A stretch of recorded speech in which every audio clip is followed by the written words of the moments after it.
Welcome, everybody. The time is now 6:30, Monday, September 14th, and we're going to get started with our City Council meeting for tonight.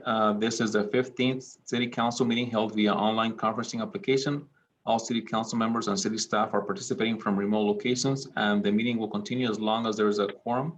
Please allow one person to speak at a time. I will call on every member to make sure you have had an opportunity to ask questions. At this time, can I ask our city clerk to do roll call, please? Yes, Mayor Guerrero, Here. Deputy Mayor Stremler,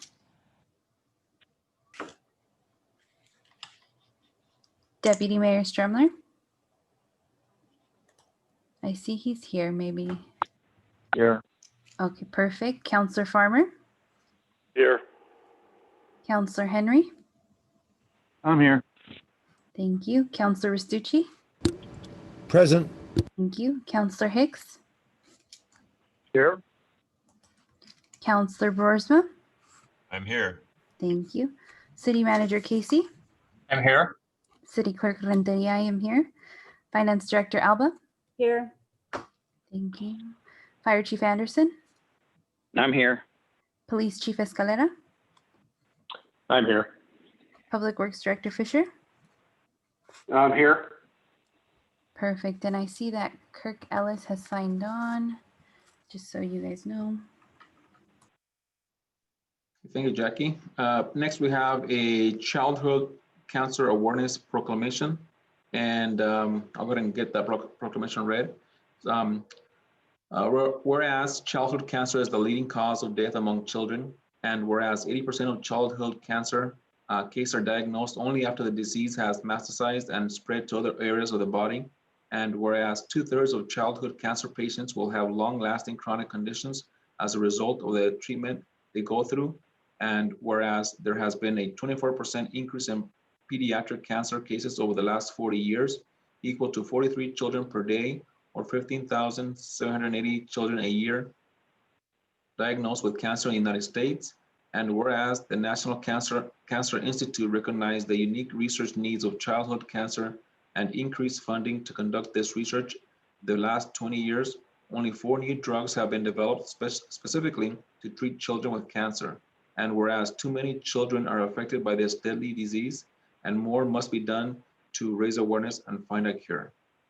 Now, therefore, I, Francisco Guerrero, Mayor of the City of Sunnyside, Washington, by virtue of the authority vested in me by the laws of the State of Washington, and on behalf of the City Council, do hereby proclaim the month of September 2020 as Childhood Cancer Awareness Month in the City of Sunnyside. Thank you. And up next, we have our public comment report. Mr. City Manager, do we have any public comments to report?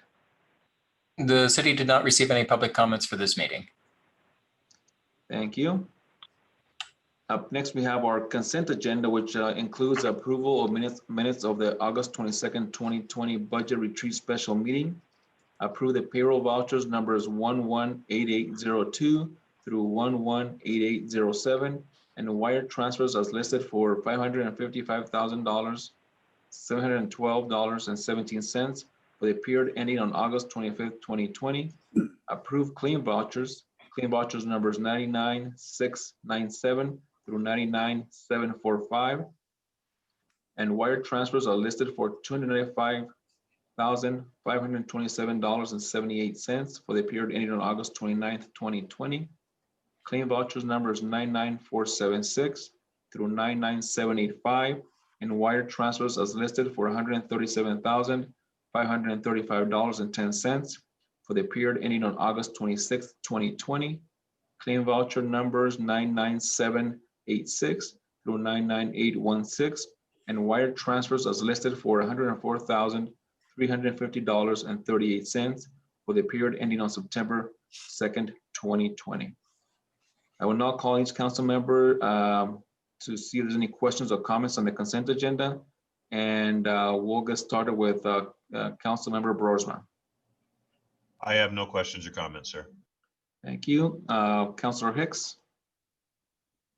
No questions. Councilor Restucci? No questions, Mr. Mayor. Councilor Henry? No questions. Deputy Mayor Strumler, No questions. Councilor Farmer. No questions. Okay, and I don't have any questions either. Hearing no questions, what is the desire of council on this item? Move to approve the consent agenda as presented. This is Jim Restucci. I second that. I'll second. I'll let Dean have that one. Okay. Motion by Councilmember Restucci, second by Councilmember Brosma to approve the consent agenda as presented. Is there any debate on this item? Hearing no debate, we'll now ask the city clerk to start the roll call vote, please. Counselor Brosma, Yes. Counselor Hicks, Yes. Mayor Guerrero, Yes. Counselor Restucci, Yes. Counselor Henry, Yes. Deputy Mayor Strumler, Yes. Counselor Farmer. Yes. Mayor, you have 7 yes votes. Thank you. Motion passes. We'll go on to our active agenda, which we have a presentation from our comprehensive mental health presentation. Receive a presentation from comprehensive mental health staff regarding proposed new construction project in Sunnyside and consider providing a letter of support for funding. Mr. City Manager. Thank you, Mr. Mayor. My introduction will be brief. This is a project that's been recently brought to the city for consideration, and they have requested also this opportunity to brief council and request this letter of support. I'll turn it over to the presenter from Comprehensive Mental Health. Thank you very much. My name is Rick George, and I'm the director for our Sunnyside office, which has both outpatient services, a 16-bed psychiatric facility connected to it, as well as we have a program called Vista del Sol, which is on 111 Parkland Drive. And the project that I'm presenting on today and want to share with you is on the land proposed directly east of that Parkland property. We own the land outright and have been the owners of that land since 1998. So let me just give me a little bit of background on what our plan is and what we're trying to do here. Comprehensive Healthcare has been in the business of mental health services starting in Yakima County 44 years ago. And we've grown significantly over that time. We have more than 750 employees, and we are in 8 major locations across the sort of the south central area of Yakima or of Washington. And one of our things we take very seriously is the need for housing to support the mentally ill. Many of those folks suffer greatly when they cannot stay in permanent housing or are unable to do so. And one of our commitments to that is we have more than 150 units of affordable housing across our entire system. However, only 12 of those units are located in Sunnyside, and this opportunity for us to do a build to expand on that initiative there would be very valuable. The 12 units that are associated with Vista del Sol are permanent supported housing. They use a Section 8 voucher. The individuals who reside in that facility are people who primarily have severe mental illness, have had frequent stays at higher levels of care in hospitals, but have stabilized significantly and now can maintain in their own home with some case management and support. And that's the project that we are looking to expand on, to take the 12 units that we have there and add an additional 20 units adjacent to that to make a slightly larger facility out of that. The Washington State Department of Commerce and the Housing Trust Fund has put forth application opportunities for folks like us. We're interested in pursuing that opportunity to do what we call permanent supported housing for the severely mentally ill at this location. We also had 9 years ago, we made an attempt to get this project funded, and some of the drawings that we are working from now and many of the things that we did in the past we're using to move forward with this. That project was not awarded, but we're hoping this year that we would have the opportunity to do that. One of the things that's really important for us to remember about the mentally ill is that they are a very expensive population to serve. And so when we are able to stabilize them in their housing, we have a much better chance of really good outcomes for their mental health. And so that's why we make that commitment to that process. Comprehensive Healthcare has put together a team of consultants to help us with the project. We are applying evergreen standards to the initiative. The due date on the application is September 29th. The notification of award is December 23rd, and the project build schedule must start by March of 2023. So there's some time, if we're awarded that money, there's some time to develop and build the project from there. Comprehensive Healthcare asks for your support in a letter. It is not technically a requirement under the Housing Trust Fund that we receive a letter, but we feel like it's certainly good practice and certainly something we want to notify communities about our interest in trying to support the community in this way. So I open it up for questions or comment at this time. Thank you for that presentation. And we'll ask council members, see if they have any questions or comments on your request for a letter of support. And we'll start with our council member Restucci. No questions, Mr. Mayor. I would support a letter. Thank you. Councilor Henry, No questions at this time. Councilor Broersma. I have no questions, and as with Mr. Restucci, I too would support the letter. Thank you. Councilor Hicks, No questions. I would also support a letter. Councilor Stremler, Deputy Mayor Stremler.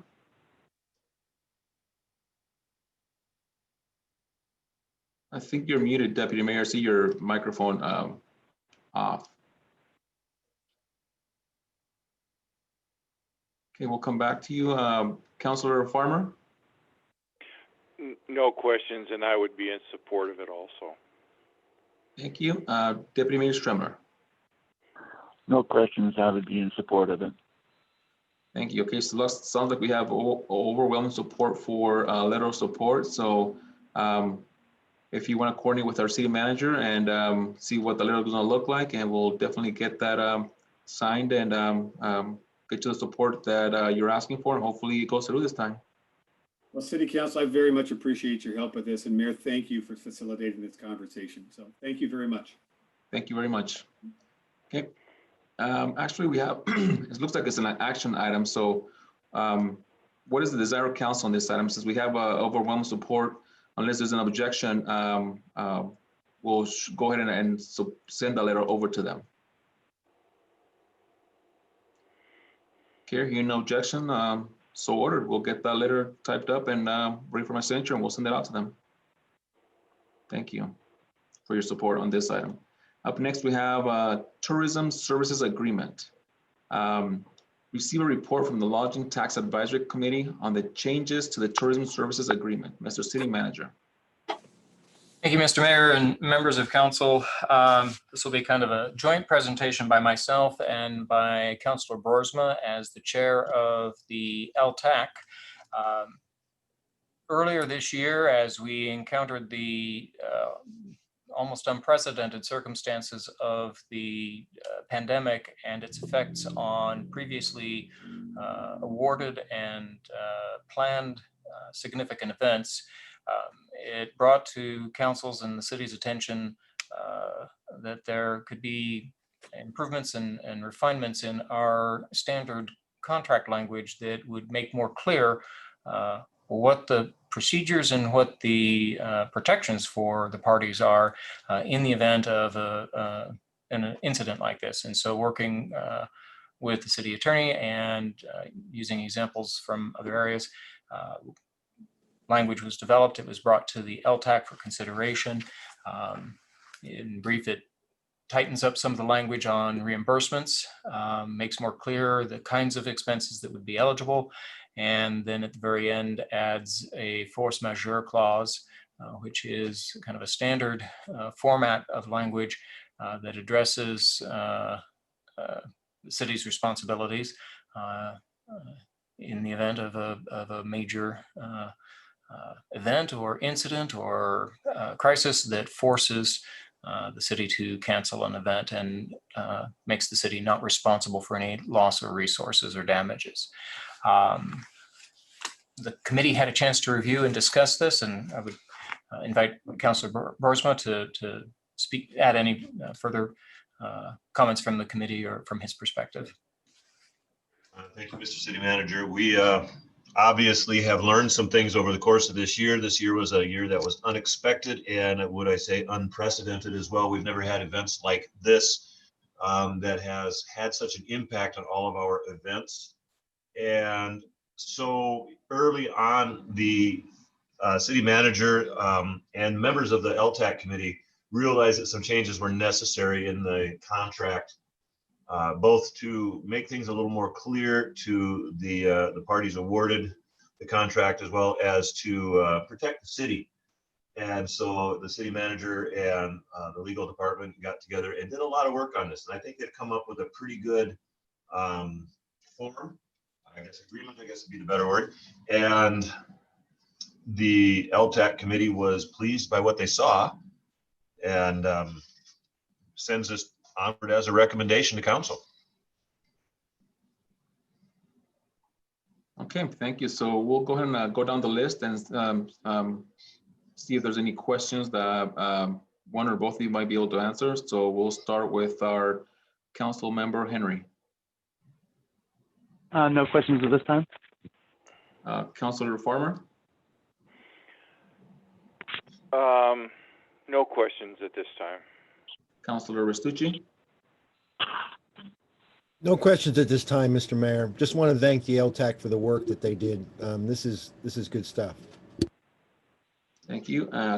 Deputy Mayor Stremler, No questions, Mr. Mayor. Councilor Hicks. I have no questions.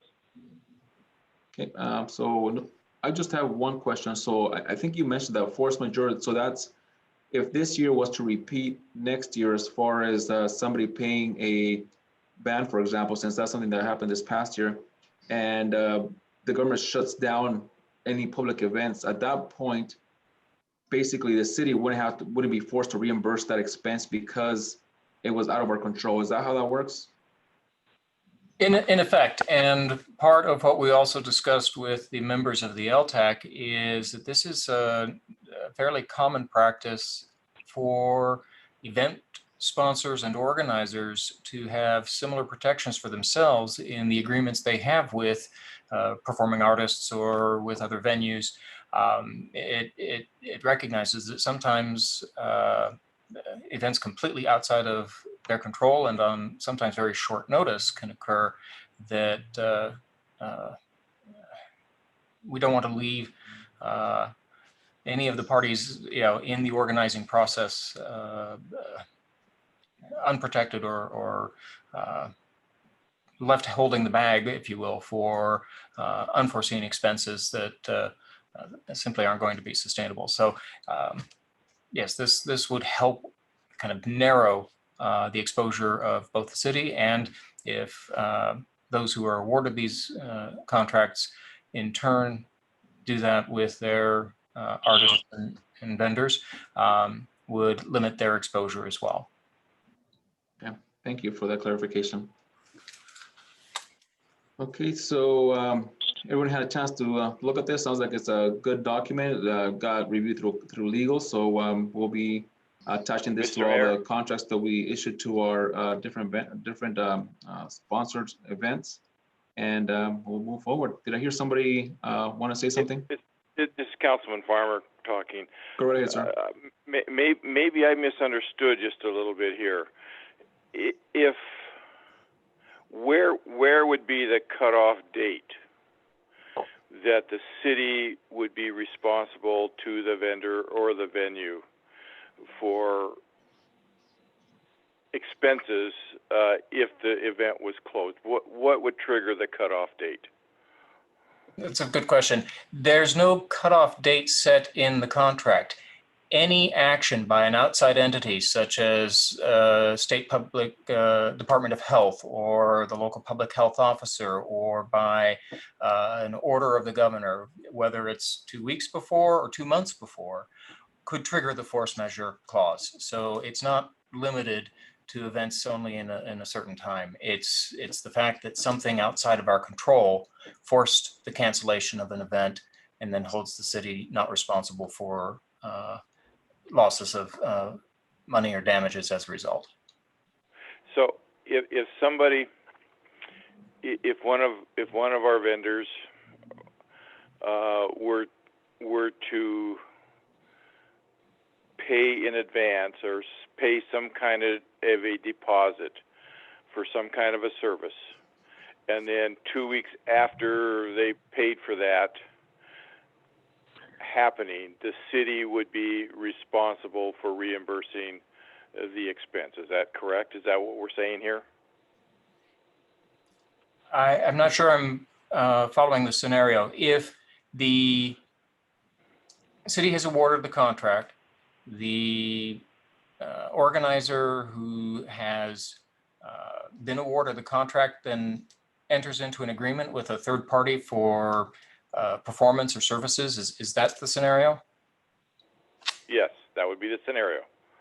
At that point, if we were then directed under this clause, if we were directed by the governor or by federal authorities or what have you to cancel the event, at that point, we would only be responsible for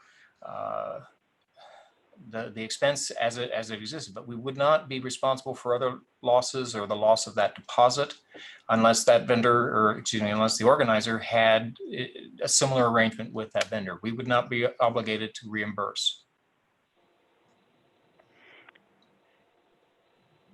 Okay, even if the vendor had already paid the third party, we would not have to reimburse the vendor that we contracted with. That's the purpose of this clause, yes. If it's been driven by that external event, we would not have to reimburse. I would point out, just for council's awareness, above in section G, we still also have the early termination option under the contract. That's a termination not driven by a government order or federal or court or something like that. That's just where, for whatever reason, either party decides to terminate the event, but it's doing it of its own volition. In that instance, then yes, we would still have contractual obligations to meet and to reimburse for expenses already incurred.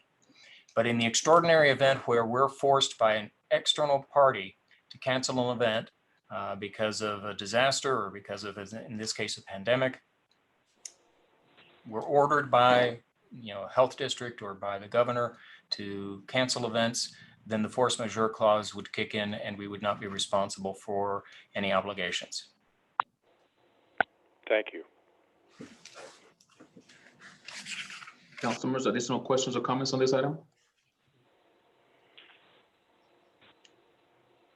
Okay, so it sounds like we are good to go. This is not a action item, so it's more of a discussion, and I think got all of our questions answered. So we'll move on to the next item unless someone else has another question. Okay, hearing none, we'll move on to item number C, item C, which is Lodging Tax Advisory Committee's 2020 funding recommendations. Consider authorizing the city manager to enter into an agreement with the following agencies/organizations for the amounts recommended. Sunnyside Signature Event, Cinco de Mayo Festival to A&A Promotions for $25,000. Sunnyside Signature Event, which is Sunnyside Sunshine Days to A&A Promotions for $10,000. Sunnyside Signature Event, Lighted Farm Implement Parade to Sunnyside Rotary for $18,000. Sunnyside Marketing Tourism Project to Yakima Valley Tourism for $56,138.32. Sort for the Cause to Sort for the Cause for $2,500. Jerry Taylor Veterans Plaza to American Legion Post 73 for $13,000. And Sunnyside Community Float to Miss Sunnyside Committee for $2,000. Mr. City Manager. Thank you, Mr. Mayor. Members of council, here again, I'm actually going to just briefly introduce this. You're aware from past consideration of LTAC proposals of the process of LTAC entertaining applications, evaluating them, and making recommendations to council. Chair Broersma and Clerk Renteria facilitate and lead that process. And so I would be happy to turn this discussion over to them at this time and let them report out on the details. I Thank you, Mr. Manager. I'll take this part, and City Clerk absolutely has the opportunity to jump in and correct me where I misremember something. So she has helped me immensely. So I'm very grateful for that. I do want to commend the members of the LTAC committee. As you look at the numbers that were just on your screen, you can see that nobody received the full amount that they were asking for, and some received considerably less. Everyone was able to take a hit. If I can get you to look at the page that is entitled 2020-2021 Tourism Expansion Fund Estimated Budget. That is a revised version from what we originally saw. So as we looked at the column that was expenditures, first of all, a number of those were reduced for this year. Now keep in mind that these numbers are for 2020. And so people reduced the amount that they needed. They said, we're not going to do this, we're not going to do that. And we may have more, some of this money has not yet been spent, but because of all the cancellations, there's a lot of things that are still up in the air. We also reduced the projected revenues for the rest of this year. Originally, we were projecting 40,000 in remaining income. However, we decided to play it a little bit safe. And so we reduced that by half to 20,000. I think it's a lot easier for us to come and say, hey, we went way over what we were projecting than it is to say, yeah, we really didn't even come close. So we decided to play it really safe. As a result, on the first form that I received from this before our meeting, we were going to have an estimated end balance of $72,344.55. But because of the work of the committee, they raised that estimated fund balance to $86,033.22. Originally, we were going to have an estimated total fund balance for 2021 of $152,344.55. As you can see, that has been changed because of the pruning that they were able to do to $166,033.22. And this and all the other hard work that they did in sorting through all of these proposals, I just cannot commend them enough. They worked very hard, and I'm proud of the work that they did. So then taking a look at all of the proposals, do we want to go through these individually and approve them, or do we want to just take them as a lump sum? Council, in the past, we've done it both ways, it's up to you guys how you guys want to approach this one. I personally would like to see them go individually, so that way if there's something that we have questions on, we can touch on those different items. Or if everybody's comfortable with the recommendations, we could do as a lump unit, unless there's a specific way we have to do it, Mr. City Manager, that you are aware of. Mr. Mayor? Sorry, I was unmuted. I'm sorry, Councilor Restucci, go ahead. Go ahead, sir. Yeah, you can do an omnibus motion if you want to include all of it. However, because it acts just like a consent agenda. However, if there is any concern about an individual item, then we might as well do them individually. Sounds good. And that's why I'll ask if anybody has any issues with any of them. And if there's no issues, then we'll do, like you said, all of them at once. And if there is somebody who has specific questions, then we'll definitely break them down. Okay, Mr. Mayor? Yes, sir. I would like to go through all of them before we come back and approve any of them. Sounds like a plan. All right, hearing that we have an objection, we'll start with the very first one, which is going to be our Sunnyside Signature Event Cinco de Mayo Festival 2NA promotions for $25,000. It's going to take us a little while, but we'll go through each one. Actually, I'll see if there's any one of you who has a question instead of going down the list and spending more time that way. So item number 1, which is the Cinco de Mayo event. Council members, questions or comments on this item? Mr. Mayor, I have a question. Yes, sir. When we discussed this item earlier this year, when we made our payment to them, it was mentioned by them, and I think it was mentioned in our discussion, that they might be able to have the artists that were going to perform go ahead and perform this year for the money we paid them that they did not perform last year. Has that been looked into at all?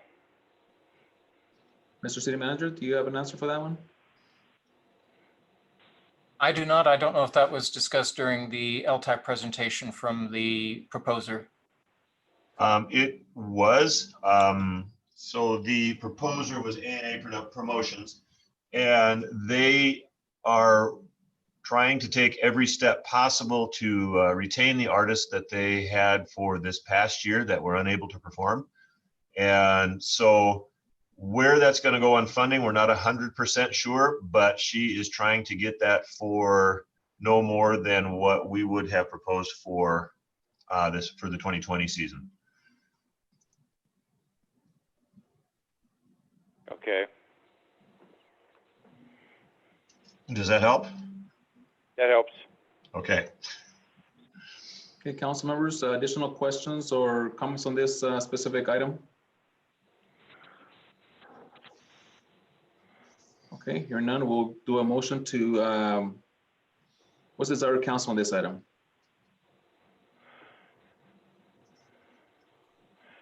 I'll move to approve. Mr. Yes, Council Farmer, were you gonna say something? Yeah, I thought we weren't going to vote on any of them until after we discussed all of them. Okay, is that the way you want to do it? Because either way it works. We could do each item and then approve them, or because somebody's going to pull an item, they will have to break them down anyways. Well, then I'm going to pull all 5 of them then, or all 4 of them. I want to discuss each one of them, and then I want to come back and vote on each one of them. Okay. All right. Yeah, that's fine. After I get an idea of the full picture, then I will be more informed in voting for which ones I want and for the amounts. Okay, that's fine. Okay, we'll get started with our next item, which is going to be our Sunshine Days 2&A promotions for $10,000. Council members, questions or comments on this item?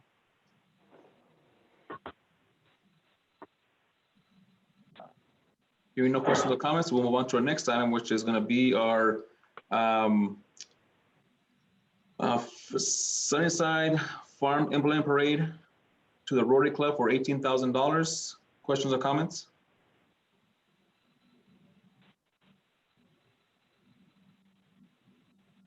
Okay, hearing none.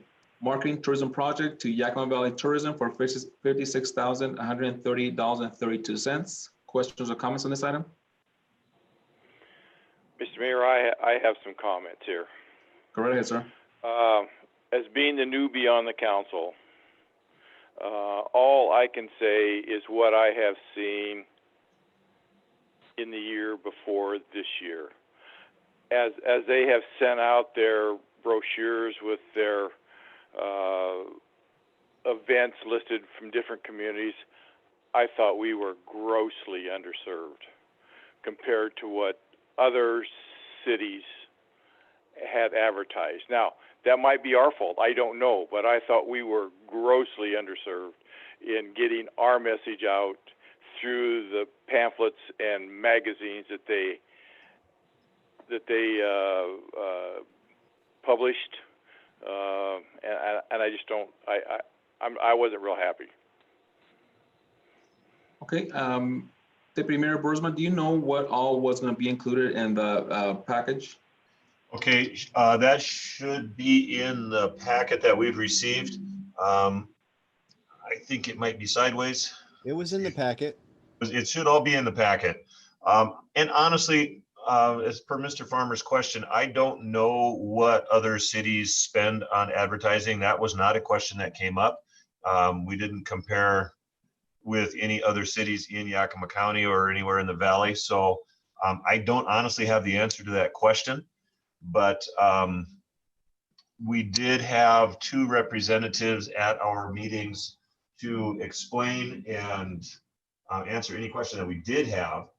And I know that they were willing to give us some credit and delay some payments and those sorts of things, delay some activities or advertising till we could see what was all going on, how this year was going to shape up. So I felt that they were willing to work with us and do that. For example, B-roll footage, which is the leftover video that we could have and do things with. And I just say that because it just popped up right in front of me, but other things as well. But again, as far as Mr. Farmer's question, I don't know what any other towns in the valley are spending in comparison to us. Mayor. Oh, Also, so Yes, you City know, Clerk? Stephanie from Yakima Valley Tourism is on our Zoom call. I'm not sure if you will allow comment, but just so you know. If there's no objection, then we could definitely allow comment and potentially get some questions answered. So if there's no objection, well, let's definitely bring us up some details. You have no Thank- objection? Okay. Go ahead, Stephanie. Thank you very much. Sorry for that. My first question would be actually what Councilman Farmer has seen on behalf of other cities that we are not doing for Sunnyside. Basically, what do you want to Well, see us? it's not for me. It's not what I want. It's what I saw. Right, And, and it very well could have been us.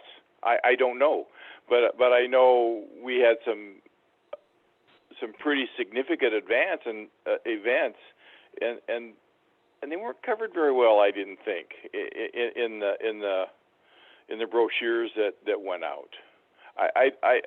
I was going to save them and I didn't, and I should have. No problem. One of the things I might ask then is, did you see the other cities represented within our own valley or out of the valley? Our own valley. So the contract for services that we do is marketing and promotion outside of the area. The idea is to get information into visitor points around the state and down into Oregon, to get people to come here and drive the lodging tax dollars that funds the lodging tax in your city. And so we worked with LTAC and primarily Jacqueline to prepare the website and the Sunnyside Visitors Guide. And so the website is, designed to have the beautiful imagery that we get either from your guys' stock photos or any of the stock photos that we have been able to get for you. And also then work with Jacqueline to get all of the attributes in Sunnyside promoted through the Visitors Guide. And that is distributed to visitor points along the I-5 corridor down into Portland, up to Spokane. And again, designed to drive business to the hotels and generate the lodging tax fund. And then the other thing that we did last year was we placed 4 advertisements in Northwest Travel and Life. And by using our relationship with Northwest Travel, we were able to discount a really, really good price to do 4 issues. And we promoted your guys' signature events and each of those issues. Then with the social media promotion, so the assets on Facebook, Instagram, and the like. The photography, we used our relationship with a gentleman to go to the signature events. And of course, this year, unfortunately, with the cancellation of, so that project was funded for 2020, but unfortunately those events were canceled. So those, what remaining funds there are in that account are gonna go into next year to do that. And then the video production, same thing. The idea for the Farm Implement Parade, we get so many requests for B-roll footage. We have a relationship with Washington Filmworks. And so any B-roll footage that we can get, especially for the Farm Implement Parade, we want to focus on that and get that. And of course, then the other thing that we worked on with the LTAC committee for this year is, since the travel guide, once we were going to print it in March, but we received the shutdown orders right at the same time we were going to go to print. So we held that off, and we will go to print in January after we see what businesses look like within Sunnyside, but we'll use 2020 tax funds for that. So then that way there is a savings in next year's budget. But then and then of course, just the continuation of everything that we're going to do for you guys. As far, so the media relations, the development, and the management of the website, things like that. Is that helpful? Stephanie, Yeah. Yes. one question, Stephanie, since we have you. So this is same as any other funding that we do. It's a reimbursement process. So for those magazines that you did not go to print, then those did not get reimbursed. Is that correct? That is correct. And we're working with Jacqueline on the billing for that, because there were some that were already committed to and placed. And so hopefully that will drive people to come here next year, because they have a long shelf life for those. They'll keep them on the racks until the new editions come out. Okay, Councilor Farmer, additional questions on this item? No. Other council members, questions or comments on this item? Okay, I'll just have one comment, because I completely understand where Councilor Farmer is coming from. Looking at the numbers, I did see our marketing is basically 1/3 of our overall budget that we're spending for next year. So I was a little apprehensive initially when I seen that. Obviously, we are trying to drive tourism from outside of our area, and it's some of those items, it's very hard to quantify to see how many actual individuals see those items and make a trip to our area. So I completely understand where Council Farmer is coming from, and obviously this is, like I said, 1/3 of our overall budget for LTAC expenditure. So it does feel like a big investment. I'll call it an investment, because obviously we're hoping to get a return out of this, and hopefully next year this pandemic won't be, as severe or in effect, and we'll be able to get travelers from outside our area. So I see it as an investment that we are investing in our future for our businesses and our different events that we have. So it's a nice chunk of change for sure. And one other thing that I would like to let Jacqueline and Councilman Barosma know is that it was budgeted this year to spend $13,000 to print the Sunnyside Travel Guide. I worked with Abbott's Printing to get the lowest price possible, and there is a web to print option where basically you upload the files to an internet site where Abbott's has a relationship with a vendor. And if we were able to do the full 28 pages, we were able to knock that down to $10,480. So this year's ending fund balance will be even larger by roughly $1,300. Thank you Just for to that give you clarification. good news. Yes, those are always welcome. Thank you for doing that. You're Okay, welcome. council members, additional questions or comments on this item? Okay, hearing none, we'll move on to our next item, which will be Sort for the Cause for $2,500. Questions or comments on this item, council members?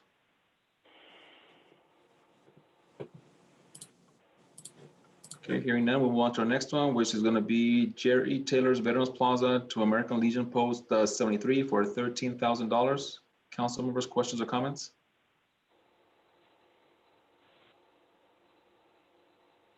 Okay, hearing none, we'll move on to our next one. Sunnyside Community Float to Miss Sunnyside Committee for $2,000. Council members, questions or comments?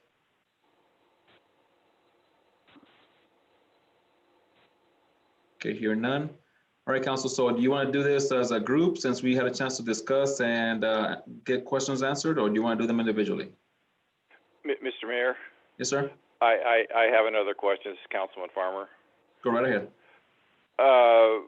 And this would be for Councilor Boersma. How many other proposals were made for this money? Okay, as I'm looking at it, we had, and they should be listed on this form right in front of you. We had 2 from the Sunnyside School District, the 509 Hardwood Classic and the Insanity Summer Showdown. Those were denied because the forms were incomplete or improperly filled out. And then you see number 9, Miss Sunnyside Committee, and decided to not fund that one as well because the folks from A&A Promotion said that's mostly advertising. They will be able to fit all that advertising in with their promotions for Sunshine Days. And so therefore the pageant itself wouldn't have to do any of its own advertising because it will be taken care of along with other advertising for Sunshine Days. Then we had one that actually was turned in and it was submitted for a project in 2020. And the committee felt that that was out of the spectrum of what we were charged with doing, so we turned that one down as well. Councilor Thank you. Boersma, I did notice there was 3 individuals present, which is obviously a quorum. Are we missing individuals, or were they just not able to attend? So we had a couple of individuals, and unfortunately, both of those individuals represent those who receive and collect the LTAC at their hotel or RV park. And one indicated that he intended to be there but was unable to be there. And the other one we did not hear anything from. And so we have 3 unexcused absences. And so the committee has talked about it. We haven't come to a conclusion yet. The one individual, Mr. Beeler, I was going to make an attempt to stop by and see him and see if he still wants to serve, and have not had that opportunity yet. And I know that Mr. Denley still intends to serve, and I don't know if we can talk to him about sending in a substitute for the meetings that he's unable to attend or not. But we've had multiple meetings now where neither of those has been able to be there. All right, thank you for that update. And if you just keep me posted, that way, if we need to try to find other individuals to join the LTAC, we could definitely try that and see that's an option for us. I will do that. Thank you, sir. Mr. Mayor, this is Councilman Farmer again. Yes, sir. That was one thing I was going to bring up. I was going to bring it up later, but since we're kind of brushed the subject just a little bit, I know the makeup of the committee, and it bothers me that people who are going to be direct recipients of money paid are voting on the money that they are going to get. I don't know. It's in the law, Mr. Farmer. I hate to interrupt, sir, but the RCW is very clear. I mean, we don't have a choice here. The state has basically said, this is how you will run an LTAC. For 8 years as mayor, I tried to keep that LTAC board full. And I can tell you, it's not an easy task, because you have to actually go out and find people who take in the tax, and those who collect the tax, and those who use the tax. So I understand your concern, sir, but it's in the law. I totally know that. You didn't have to remind me. But my concern is maybe when they come to vote for the thing that has to do with their own particular thing, maybe they could recuse themselves. I don't know. I don't like the way it is, and I'm just going to voice that opinion. Well, thank you for voicing your concern. And obviously, yeah, they do have that option if they choose to. Obviously, as Councilor Rasucci said, they don't have to, but obviously it would be, I would say prudent to do so, but they don't have to. So yeah, your concern is very valid. And we had that same situation when I was running the LTAC, and most often they abstain, but obviously it is completely up to them to do so or not. But yeah, concern duly noted. Mr. Mayor? Thank you. Yes, sir. Mr. Mayor, and I appreciate that. And Mike, I didn't mean to talk down to you. If I did, I apologize. My concern more than anything else is this was the intent of the legislature. That's what we need to understand here. If we want to change it, we need to change it at the Olympia level, because it was the intent of the legislature to make sure those who were getting the money had a say in who was getting the money. And Mr. Mayor, if I can make one comment. Yes, sir. With 2 members of the committee being absent, if one other member would abstain from a particular vote, that would leave myself as chair and one other member voting, which is not a quorum, which would have made getting anything done relatively impossible. I think the voting is going to be the majority of those attending, if I'm not mistaken. Yeah, Mr. Mayor, there's a rule in state law that says that if a member wants to recuse themselves, they can place on the record that they're recusing themselves and then still vote in order to not break a quorum. Thank you for that. So yeah, we have obviously some challenges there, but obviously hopefully next time you guys meet, we'll have a better attendance. And if not, like I said, we'll see, trying to find someone else. We have very limited number of hotels, and even the last time when I was chairing the LTAC, the 2 other hotel owners, we could not get them to even consider attending an LTAC meeting. They just were not that kind of individual, so they left it to those who were already there. One was attending via a phone conference for a while, but then he stopped. So it's not easy to keep some of these busy individuals to coming to some of these meetings, even though it will benefit them in the long run. They have obviously other priorities in life. So it is tough to keep them on board for sure. All right, council. So now, unless there's an objection, we'll go all of them at once. Okay, hearing no objection, we'll go get them all voted either. So at this time, what is the desire of council on the Lodging Tax Advisory's 2020 funding recommendations from LTAC? I would move to approve. This is John Henry. I'll second it. Okay, was that Hicks the second? I seconded, but so did a bunch of others. So yeah, either or. Okay, that's the voice I heard, so that's why I'm bringing it up. So, okay. So motion by Councilmember Henry, second by Councilmember Hicks to authorize the city manager to enter into an agreement with agencies/organizations presented for the amounts recommended. Is there any debate on this item?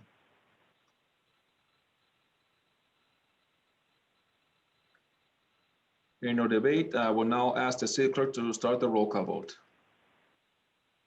Counselor Farmer, Yes. Deputy Mayor Stremler, Yes. Counselor Henry, Yes. Counselor Restucci, Yes. Counselor Boersma, Yes. Mayor Guerrero, Yes. Counselor Hicks. Yes. Okay, Mayor, you have 7 yes votes. Thank you, and motion passes. Up next, we have our Transportation Benefit District Sales and Use Tax Ordinance. Consider adopting an ordinance imposing a sales and use tax levy for transportation improvement program. Mr. City Manager. Thank you, Mr. Mayor, members of council. This is essentially the final step in a process that council began a couple of years ago to both create a transportation benefit district for the purposes of potentially funding major transportation improvement projects within the city. Council created the TBD, or Transportation Benefit District, in 2019, but made the decision at that time to defer a funding mechanism until voters would have a chance to weigh in. In February of this year, council voted to direct that a proposition be placed before Sunnyside voters at the primary election on August 4th. That went forward to the voters, and the proposition passed with approximately 52% of the voters of Sunnyside voting yes. That proposition gave council the authority to impose the tax increase. So this final procedural step is the actual ordinance imposing that 0.2% sales tax increase. In researching and working with Department of Revenue on how these processes play out, there are 3 dates during a calendar year that a tax increase, sales and retail sales tax increase can occur, either January 1st, April 1st, or July 1st. So the next available date for this one to take effect is January 1st of 2021. And we have the ordinance attached. At this point, we're still kind of calibrating what the potential revenue from the increase will be.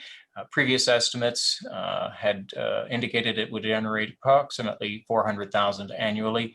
Or with the pandemic and the economic disruption, we're still trying to figure out what that may do for us in 2021. We've been fortunate so far that our sales tax revenues in 2020 year to date have only been modestly affected by COVID-19. We've seen some loss in some areas of revenue, especially in the retail and restaurant sector. However, we've seen an increase in destination sales tax that has partly offset some of those losses. So a lot of uncertainty going forward, but this would, that's kind of for 2021. For now, this is just the final procedural step necessary to implement the tax authorized by the voters.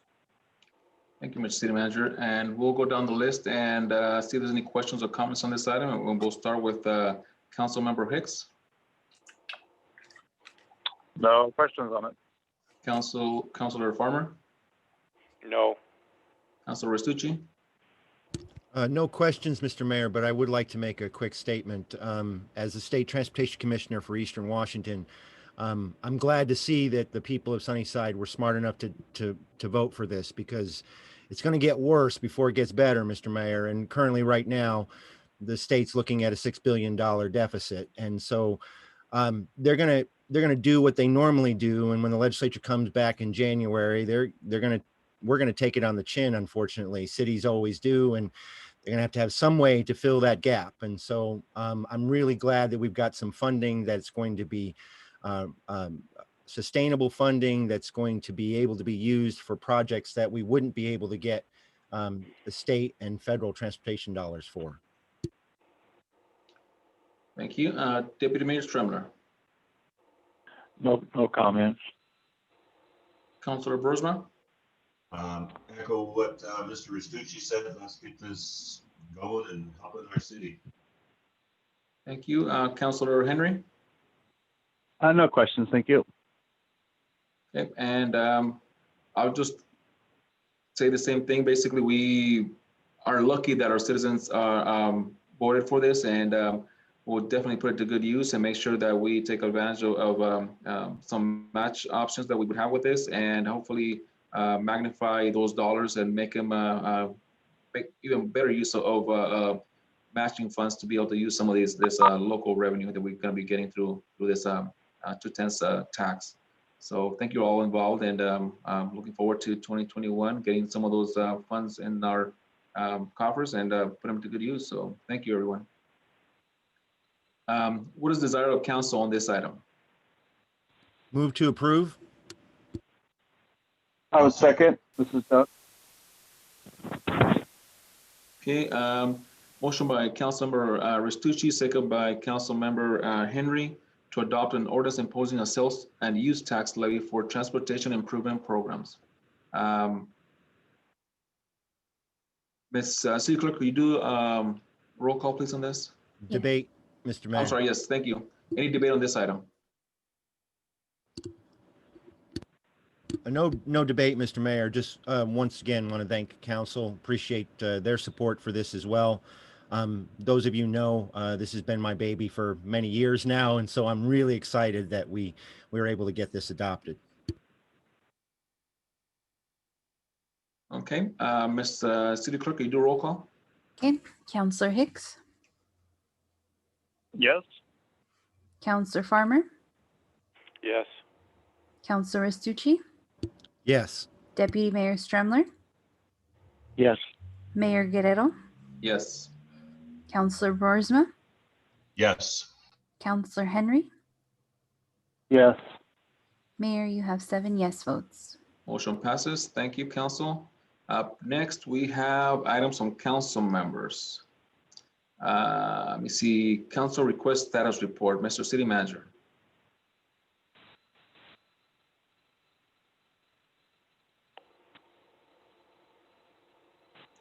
You are muted, sir.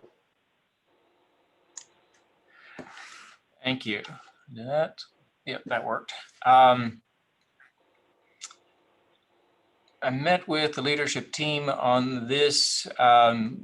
We had some discussion around the fact that not much changes week to week or in between meetings. We are looking at trying to get these updated in advance. There's been no change on current parking for the senior center. We're still looking into options there. We did not have an opportunity to go any further with the tree replacements, in part because of other priorities over the last few weeks with Public Works and storm damage, followed by this week's strange weather. I don't think we have any change as far as the small cell 5G, other than, as you know, that's been referred to the Planning Commission for development of a proposed ordinance, and that process is getting underway. Next is the guardrails. I don't believe there's been any change on that one either. No changes. We had other discussions related to homelessness. There's no changes or updates to report in that. And on the fire department residency program, we did just send out the monthly department reports last Wednesday. The chief reported in that he's continuing to work on getting quotes for the physical infrastructure improvements that are going to be needed to enable the facility to host the residential program, and we're waiting to get those quotes back before determining how to proceed.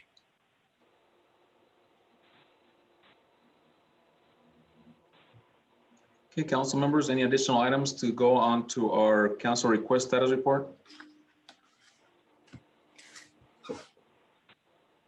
Okay, hearing none, we'll move on to our next item, which is going to be other reports, announcements, under questions by council.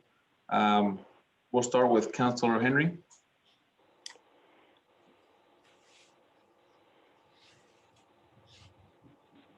Councilor Henry, any reports, announcements, under questions? Sorry about that, I was muted. Nothing for me, sir, not today. Thank you. Councilor Hicks. My only question would be for the city manager, if we got anywhere with possibly getting like a yard waste dumpster in City Park or somewhere in that area for all the down limbs. We talked about that with the Public Works Director and with Finance Director. Finance has the actual contractual relationship with Yakima Waste. Because of the widespread debris and so forth, generally there was very limited capacity to bring anything else. They would have charged the city to do that.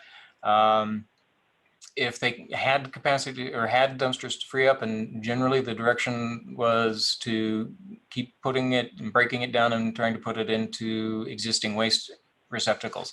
We're running into the same challenge with our ability, with the tree debris that we were having to clear out of city streets and the parks and getting that cleared up as well. Okay, Councilor Broersma. No, nothing else.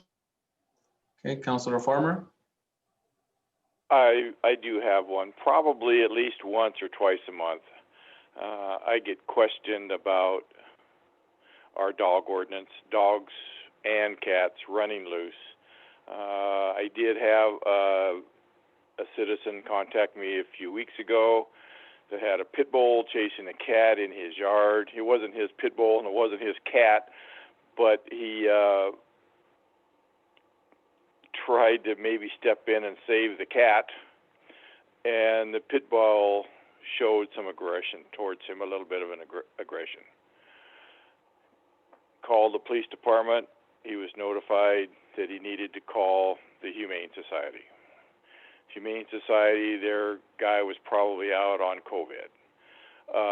So here we got a dangerous dog running loose, and we have nobody directly tasked to look into this and take care of it. I mean, this dog could have bit a child, could have been an adult, could have killed somebody's pet, and we could not or did not have any way to handle that situation. I think, and I did talk to the police chief a little bit about this, and he recommended increasing maybe our contract with Humane Society and having more hours down here. But unless you have somebody here that's responsible 24/7, these things are going to happen outside the 20 hours or outside the 40 hours a week that we are contracted for. I think this is something that we need to look into.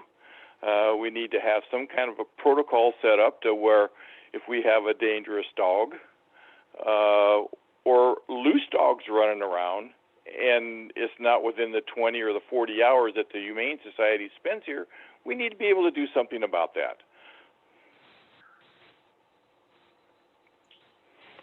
And then just one more thing, coming back to Councilor Hicks, have we talked or found anybody who would have a chipper that would come in? If we piled it someplace, they could come in and chip it up into little chips.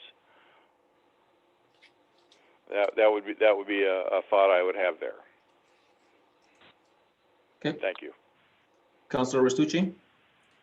Just have a few, Mr. Mayor. First, tomorrow morning, or tomorrow afternoon and till 5 p.m. and then on all day Wednesday from 9 a.m. to 5 p.m. I'll be representing Yakima County at the Washington State Transportation Commission meeting. And then Wednesday evening, I hope to see you, Mr. Mayor, Mr. City Manager, and Mr. Broersma at the Yakima Valley Conference of Governments General Membership meeting. It's going to be a good meeting. We've lined up Representative Gina Mossberger, Alex Yubera, Tom Dent, Bruce Chandler, Jeremy Defoe, Senator Judy Warnick, Senator Curtis King, Senator Jim Honeyford, Jamie Daniels from Congressman Newhouse's office, Richard Evans from U.S. Senator Maria Cantwell's office, and Raquel Farrell Crowley from U.S. Senator Patty Murray's office. So we're going to get briefings from all of them at all different levels of government. So it should be a really good meeting. Deputy Mayor Restucci, Councilor Restucci, is that going to be like a Zoom meeting or somewhere? Oh, correct, Mr. Mayor. You should have received communication. You're the alternate, correct? Yes, I don't think I've received it, so I might reach out to them and find out, because usually I put it in my calendar and I don't think I've seen it yet. Correct. Tammy sent out an email today. Ms. Oh, today, okay. I'll Hayward look sent for out an it. email today, so letting everybody know, and had the link in there for the Zoom meeting. All the meetings I mentioned, Mr. Mayor, under the governor's proclamation are virtual meetings. All right, thank you. I'll look for that. Thank you, sir. Deputy Mayor There Stremler. was, Deputy Mayor Stremler, questions, other reports, announcements, or questions? Just a kind of a question / comment on what Mr. Farmer was talking about. I thought Sunnyside had a dangerous animal ordinance, especially pertaining to pit bulls, that the police department issues a citation for pit bulls not being restrained properly. Don't we have that? I thought we did.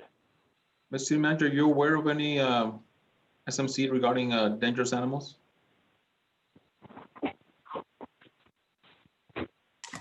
We do have a animal control ordinance and provisions related to dangerous animals. It's my understanding from the police chief that the contract that the council entered into a few years ago, looks like Jackie is calling that up for you now, does call for the Yakima Humane Society animal control officers to be the primary response to that. They have the tools and equipment to do that. They also have a shelter where they can keep the animals. The city does not currently have either that equipment or capacity. And the police department's protocol is if the animal is dangerous and animal control is not able to control the animal, their response will be to put the animal down.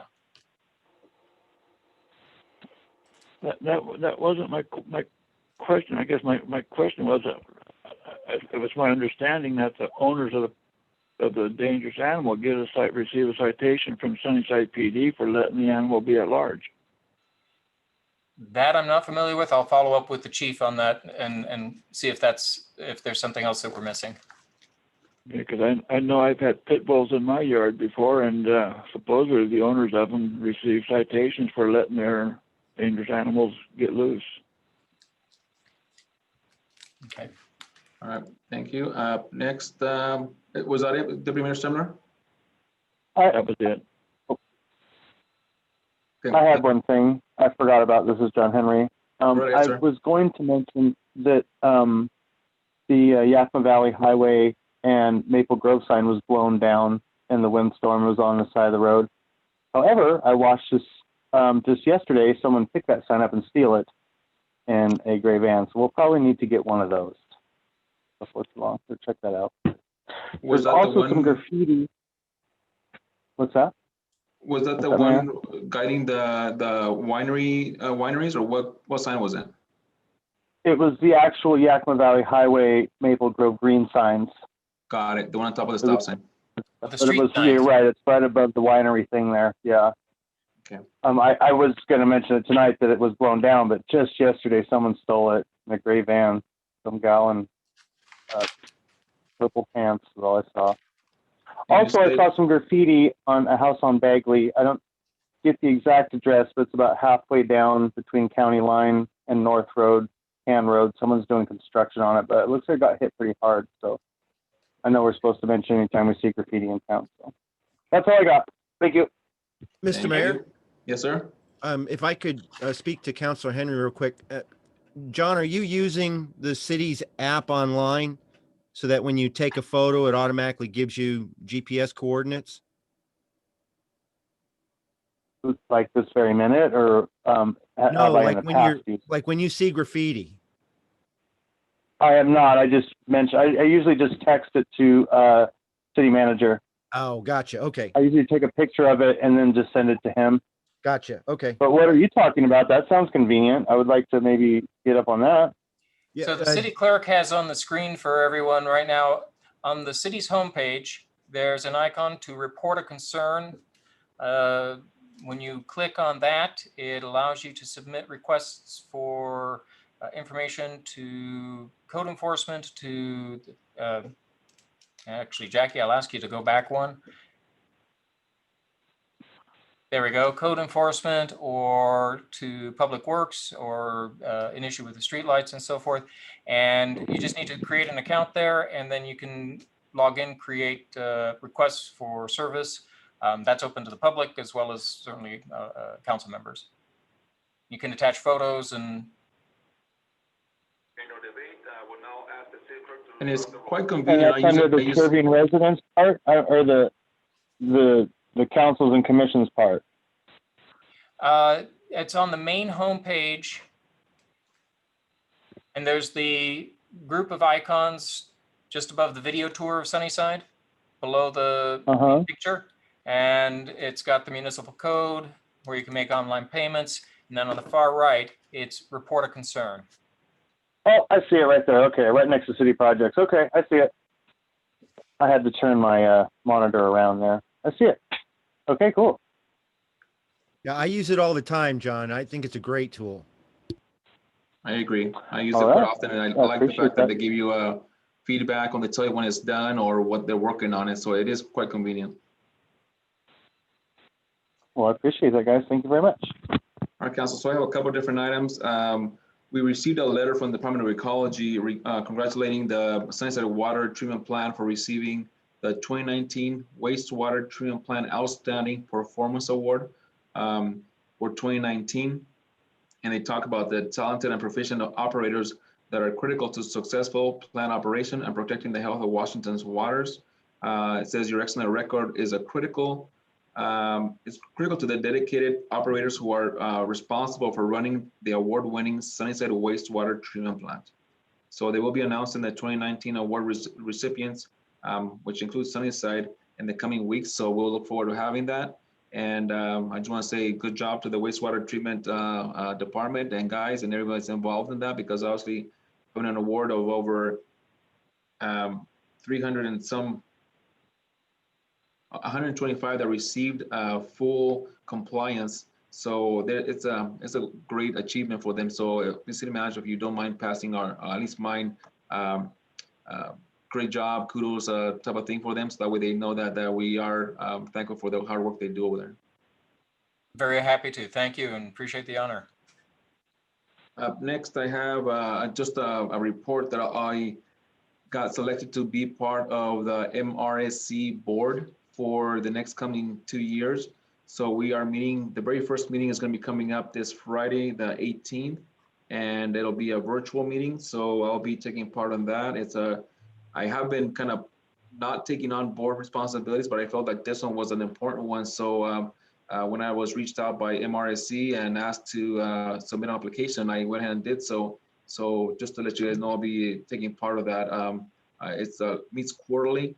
The next couple of meetings, they are scheduled online virtually.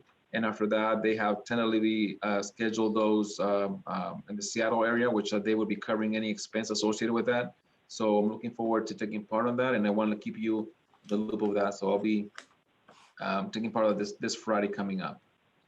Congratulations, Mr. Mayor. Indeed. Thank you. That's a great honor.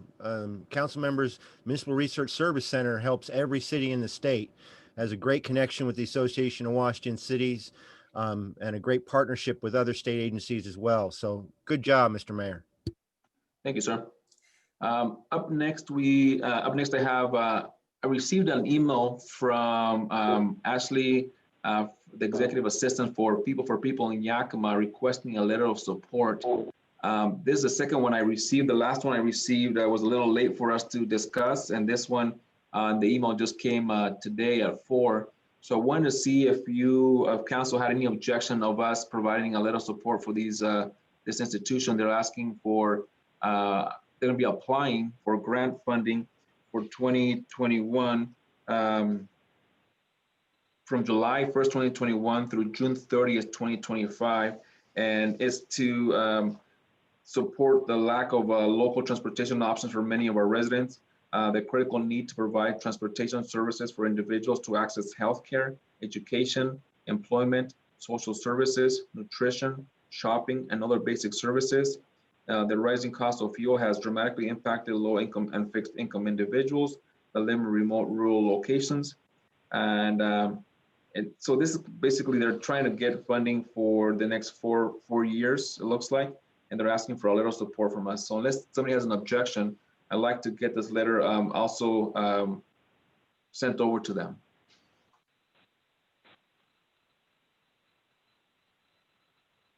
Okay, hear no objection. I'll go ahead and get with our city clerk and city manager and get this letter of support to them. So they can apply for funding for the next 4 years, it looks like, to the Washington State Department of Transportation.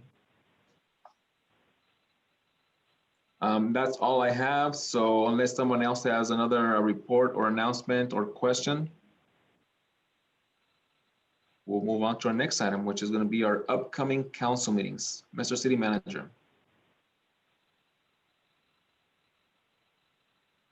Thank you, Mr. Mayor. Members of council, coming up on September 28th, we anticipate bringing forward an extension of the COVID-19 emergency proclamation, and we'll have the discussion and deliberations on the 2 elements that were presented to you at the September workshop, and this is from Planning Supervisor Mike Shuttleworth related to the Planning Commission's recommended ordinances on accessory dwelling units, and the Planning Commission and Supervisor Shuttleworth's work on a public participation plan for our comprehensive planning process.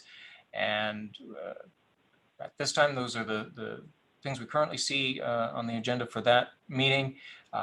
Moving into October, just briefly I'll mention, we expect to shift our focus extensively into budget activities, and the first part of that will be the workshop on October 5th, third quarter budget update year to date of 2020, how we're doing this year, as well as a discussion around the ranked priorities that council is working on for its various budget enhancement requests, and we're getting that feedback from you here in the next week or so. With that, I know we're kind of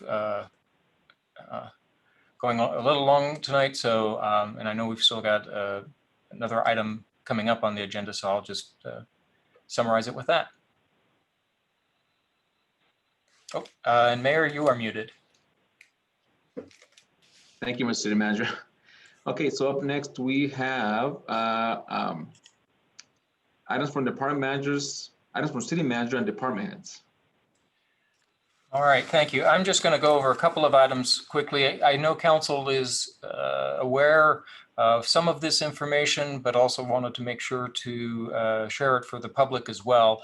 I I think everybody is aware of how smoky and challenging the air quality in the Yakima Valley is. It remains at a hazardous level to all persons. The smoke from the West Coast wildfires has settled over much of the northwestern United States and southwestern Canada. All day today, the air quality index for Sunnyside hovered between 430 and 450 on a scale of 0 to 500. Again, that is hazardous to all people. If you are experiencing any signs of distress, irritation in your eyes, nose, or throat, shortness of breath, headache, aggravation of existing lung, heart, or circulatory conditions, folks are really encouraged to avoid strenuous activity, to stay indoors as much as possible, and to try to keep your indoor air as clean as possible. I did want to let folks know that due to these hazardous conditions, we've observed that many businesses and services have had to adjust their operations. The city has as well. We're having most city staff work indoors as much as possible. Weather forecasters had hoped a system that was coming through tonight and tomorrow would help clear the air. Unfortunately, it's proving to be a weak system and is actually bringing in more smoke from Oregon into Washington. They don't expect conditions to start improving until maybe Wednesday, and then hopefully clearing out by about Friday. At this time, the National Weather Service has extended the regional air quality alert through noon on Friday. So please take it easy and stay safe out there. With regard to COVID-19, as of this evening, Yakima County has reported 11,964 cases and 231 deaths from COVID. Currently, 16 residents are in the hospital. Really, while that's a serious number, I want to emphasize that we have actually averaged fewer than 25 new cases per day over the last 7 days. And that is a remarkable decline from mid-June when we were seeing around 150 cases a day. The economic impacts from the pandemic remain uncertain. According to MRSC, which again, congratulations, Mayor, on your appointment there. According to MRSC, Washington's employment has shrunk 12% since February, and 17% of Washington renters reported missing their July rent payment. When current eviction moratoriums end, community organizations and policymakers are expecting a sharp increase in homelessness. The use of food assistance programs has increased by about 15% since the pandemic began. I do want to let folks know that both the Sunnyside Food Bank and Second Harvest have been trying to help meet that need here in Sunnyside. Both have done some distributions and will continue to do so.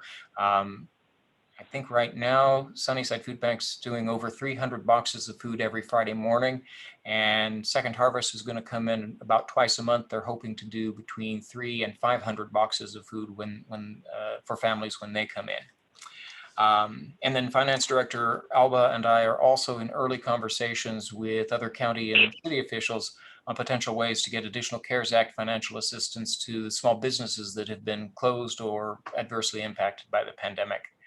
But to kind of end it back on a positive note, we are seeing good progress. We are seeing transmission rates of both the disease and then hospitalization rates coming down.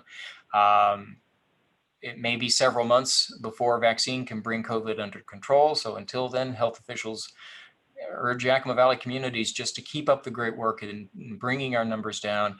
Keep wearing your face masks at work or in public when you can't stay 6 feet apart. Wash your hands often. Don't have social gatherings with more than 5 people outside your household, and stay home as much as possible, except for essential travel. And with that, I'll turn it over to the department heads and see if for some brief updates. Let's start with, let's see, who do I see unmuted at the moment? Let's start with Public Works Director Fisher. Thank you, Mr. Casey. Yeah, I just have one update.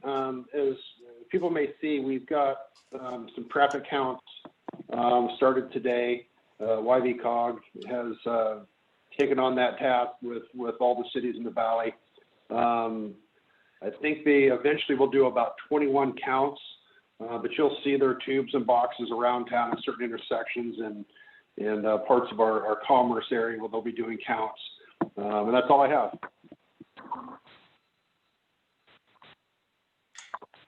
Thank you. Let's go to Fire Chief Anderson. Good evening. I don't have anything new for tonight. I'll have more at the next one. Thank you. All right. Thank you very much. Finance Director Alba.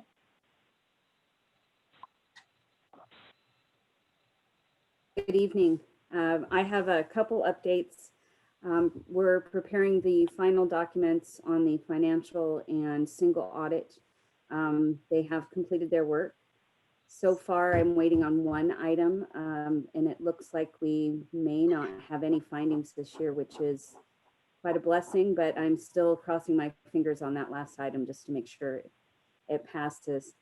Another item to bring forward is, like Mr. Casey and other people have mentioned, we're hard at work trying to get our budget developed for 2021.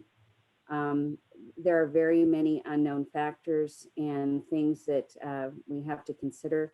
So there may be some things that we do come back to you and say, okay, this was our first estimate and now we will need to do a budget amendment because X, Y, and Z happened.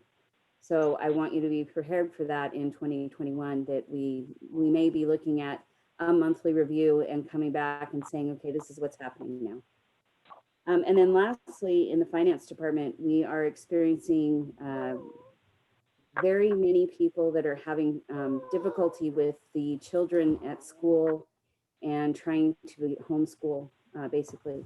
So wanted to give you a heads up. We at times in the finance department are down to 2 people. They are working alternative schedules. So we're trying to have, one person work in the morning, another person work in the afternoon.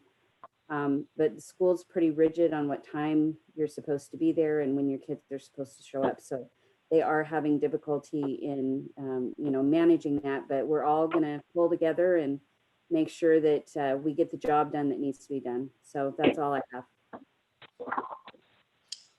Thank you. And Chief Escalera.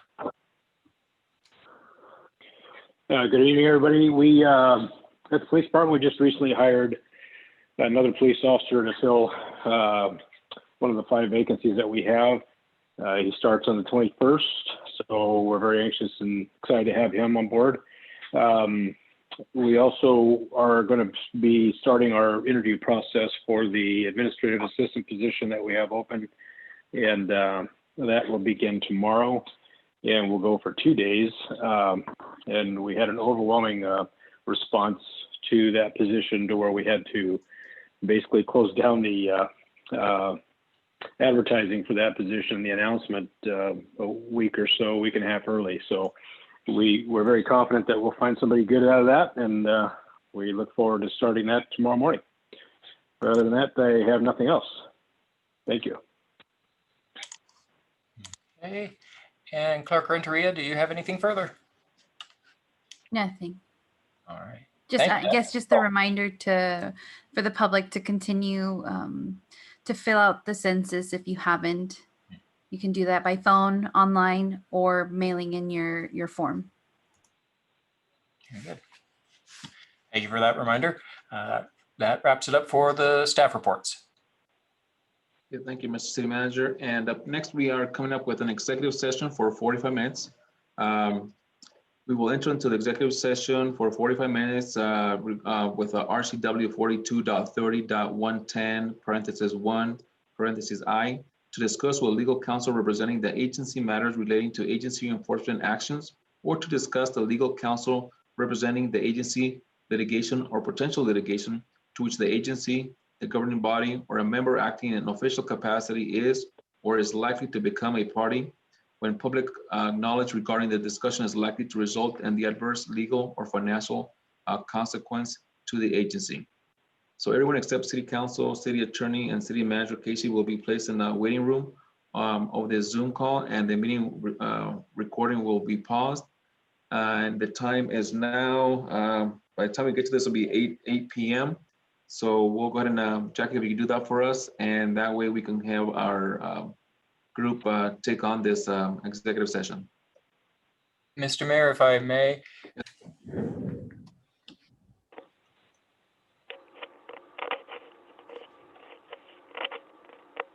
Okay. Okay, everybody's back in. Okay, we're ready. All right, thank you, everyone. So we're back in open session. It's 8:45 now. I missed to say that there was no action expected at the beginning of this executive session, and there will be no action taken. So thank you for everybody who stayed and came back. We have nothing else to cover in tonight's agenda meeting unless there's an objection. This meeting is now adjourned at 8:46 p.m. Thank you, Mr. everyone. Mayor. Thank you, everyone. Thank you, everyone. Good night. Thank you. Bye-bye. Thank-